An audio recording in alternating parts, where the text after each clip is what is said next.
존경하고 사랑하는 우리 구독자 여러분 반갑습니다. 여러분의 천만 라디오 천혜자입니다. 어느새 또 저녁 시간 되어 있습니다. 저녁 시간 다가왔고 저녁 맛있게 드시고 퇴근 잘 하시기 바랍니다.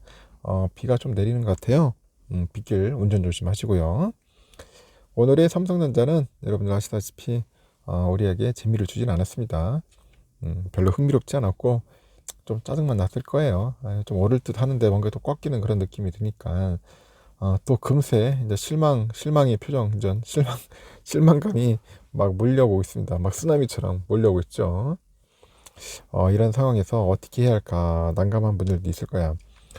제가 예전에 늘 얘기를 했어요. 그때 막 팔고 나가라고 빨리. 두렵고 힘든 분들은 그때 빨리 기미를 팔고 나가십시오 했는데 나간 분들 좀 있는지 모르겠어요. 나간 분들은 좀 그나마 좀 나아질 테고 그렇지 않은 분들은 좀 짜증 났을 테고 하는데 조금만 버텨보자. 버티다 보면 또 좋은 날 올 거다. 희망, 긍정 회로, 희망 고문을 막 시켜야 하나? 하여튼 희망 회로를 돌리면서 오늘 하루도 또 버티는 겁니다.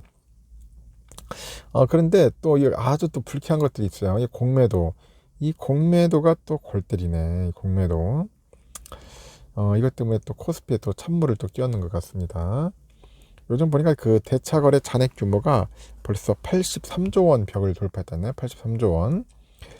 사상 최대치를 기록했답니다. 사상 최대 기록을 했고, 대차거래 잔액은 이 공매도의 대기 자금의 성격을 띠고 있어. 공매도의 대기 자금의 성격을 띠고 있어서 그리고 또 평가를 받고 있고, 그리고 국내 증시에 대한 역대급 공매도 폭격이 벌어질지 관심이 갑니다. 역대급 공매도 폭격이 벌어질 관심이 가더라. 특히 주가 하락에 베팅하는 공매도의 그 대기 자금 규모가 커지고 있다는 점은 코스피 지수가 2600포인트를 넘어서 연내 최고 3000포인트죠. 이 3000포인트까지도 도달할 수 있다. 그런 낙관론입니다. 이 낙관론에 찬물을 끼얹는 것 같아.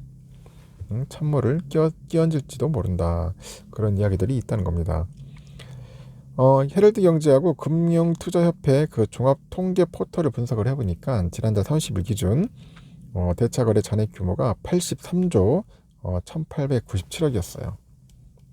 83조 1897억이었는데 2021년도 5월에 코스피 200하고 코스닥 150이죠. 이 종목에 대해서 공매도가 부분 재개된 이후에 물론이고요. 하여튼 지난 2018년 5월 21일 기록했던 83조 1620억 원이라는 역대 최대 기록까지 경신을 했습니다. 그러다 보니 이제 공매도의 그 금액, 대차 거래 잔액, 이 대차 거래 잔액이 너무 많다는 거야. 이 대차 거래 잔액 규모는 지난 4월 10일 이후로 최근에 34거래일 동안 6거래를 제외하고 모두 80조 원을 넘어섰던 거죠. 80조 원을 그 80조 원의 그런 선을 넘어선 거야. 넘어선 상황이다. 무섭다. 80조 넘어선 상황이고요. 특히 최근에 지난달 17일이죠. 17일 이후로 30일까지 7거래일이야. 이 7거래일 연속 대차거래 잔액 규모가 80조 원 이상을 기록 중이라고 하죠. 대차거래 잔액 규모는 올해 들어서만 35.7% 증가했다. 35.7% 증가했답니다. 이렇게 대차거래 그 잔고 금액에 주목하는 이유가 뭐냐? 뭐냐? 이유는 공매도 수요를 예측할 수 있는 가늠자로 여기기 때문이다. 보니까 공매도 수요를 예측할 수 있는 가늠자로 여겨지고 있다.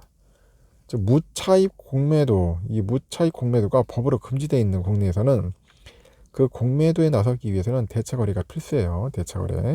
이 대차거래 필수인데 따라서 대차거래가 증가하면은 공매도 수요가 증가할 것이라는 신호가 있다는 거죠. 그렇게 해석되는 겁니다. 상환해야 할 주식이 늘어나기 때문이겠죠. 그리고 대차거래가 반드시 공매도로 이어지는 것은 아니지만은 대기 자금의 규모가 커질수록 가능성은 높아질 수 있다. 그렇죠. 금액이 커지면 커질수록 이 가능성이 커진다는 거예요. 가능성. 한국거래소에 보면 지난달 30일까지 국내 증시에 대한 총 공매도 거래 대금이 69조 8,946억이에요. 전년 대비 한 10.7%나 늘었더라. 10.78% 늘었습니다. 이렇게 공매도가 하락장에 베팅하는 만큼 증권사들을 중심으로 해가지고 낙관론에 힘이 실리고 있는 그 하반기 증시 전망에 어떤 영향을 미칠지도 관심사입니다. 대신증권이 지난달 31일 증시 전망 보고서를 냈어요. 6월 코스피 지수 예상 변동폭 밴드를 2400에서 2650으로 제시를 했고, 한 달 전에 발표한 5월 코스피 지수 예상 밴드 2340에서 2640보다도 소폭 올랐네요. 여기 보니까 반도체, 자동차, 2차 전지 등 업종을 중심으로 해가지고 국내 경제의 기초 체력이 회복이 되면서 증시가 이제 상승 추세로 바뀌고 있다. 상승 추세로 바뀌고 있다. 이베스트에서도 그래요. 지난 30일 발표한 증시 전망 보고서 보니까 엔비디아의 호실적 전망으로 6월 증시가 추가 상승할 거다. 뭐 그런 이야기도 있습니다. KB증권도 26일 코스피의 그 연간 전망치 상단을 기존 2,800에서 2,920으로 상향 조정했는데, 한국투자증권은 2,400에서 2,800, IBK 2,350에서 2,800, 현대차증권 2,330에서 2,760 이렇게 기존 전망을 유지를 했다는 거죠. 다만 증시 하락을 예측하는 공매도 재기 자금이 증가하는 것처럼 하반기 국내 증시를 장밋빛으로 전망하기는 무리가 있다. 그런 목소리도 있는데, 지난달 31일 코스피 내 일간 공매도 거래대금은 7,540억, 7,540원으로 올 들어서 지난 4월 4일 이후 두 번째로 컸다. 그렇게 보시면 되고, 상반기보다는 하반기 증시가 더 좋기는 쉽지 않을 것이다. 그러면서 하반기는 박스권을 예상한다. 박스권. 뭐 그런 이야기가 있어요. 박스권을 예상한다.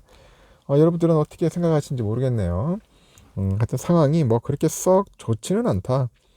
요즘 삼성전자도 지금 대차 잔고가 상당히 많다고 있더라고요. 그런 이야기가 있습니다. 그래서 조만간 또 한번 공매도 물량이 또 쏟아 나올 수도 있어요.